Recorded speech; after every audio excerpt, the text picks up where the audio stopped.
So guys, in today's video we're checking out HydrogenOS on the OnePlus 3T. Now HydrogenOS is a ROM made by OnePlus themselves for Chinese variants of their phones. So without wasting any more time, let's see what all this ROM has to offer. So the layout of the main home screen is quite different from OxygenOS. It is divided into two parts, and yes, it does give a minimal look to the phone. I really like how the clock portion of the home screen pops out with the wallpaper and it looks stunning. The first major change I found from OxygenOS is that there actually is no app drawer. You swipe right to access all your apps. Other features like Shell from the OxygenOS are also present here. Well, this launcher is quite customizable. You head over to the wallpaper tweaking options and you can select different wallpapers and have them in landscape or portrait mode. Then you swipe right to access all the solid colors for the app portion of the home screen. Swiping all the way left in this tab menu, you have some different styles of clocks which you can apply for the clock portion of the home screen. Under the customize option, you have the ability to enable shelf, quick search, quick notifications.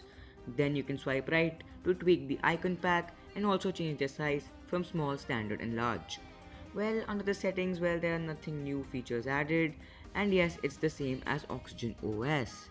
Well, under the customization options, you have alert slider options, buttons options, gestures and status bar customizations as well. Under alert slider, you have options under silent which are regarding alarms, media and enable vibration. Under do not disturb, you have a little more customization options regarding alarms, reminders, events and repeat callers. Moving over to ring, you have just one solitary option to enable vibration for calls.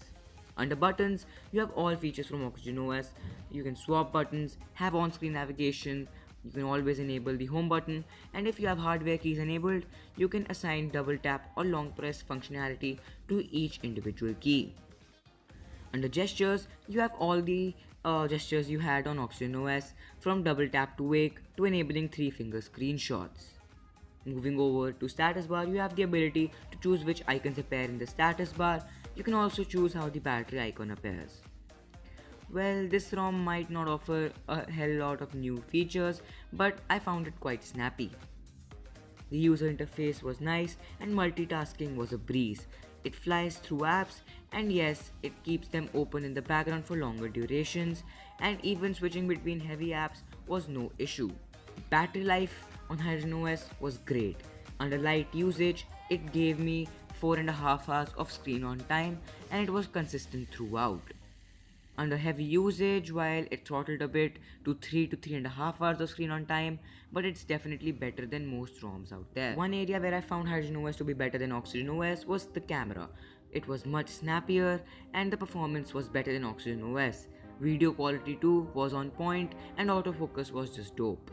All the other apps like Weather app, the OxygenOS calendar app and the stock clock app are the same on HydrogenOS. Many people have had issues in getting Google apps to work on HydrogenOS. The way I got them to work was by installing all the Google apps with the Google Installer V2 package. To install this ROM, all download links are in the description below so you can find them and you can install it using TWRP and install Google apps by using Google Installer V2. So guys, that was the HydrogenOS ROM on OnePlus 3T. While it does not offer loads of features, it's definitely one of the most stable and snappy ROMs out there. And I think it definitely does deserve a shot. So guys, that's it for this video. I hope you enjoyed it. If you did, do like and share this video. And as always, I'll catch you guys in the next one.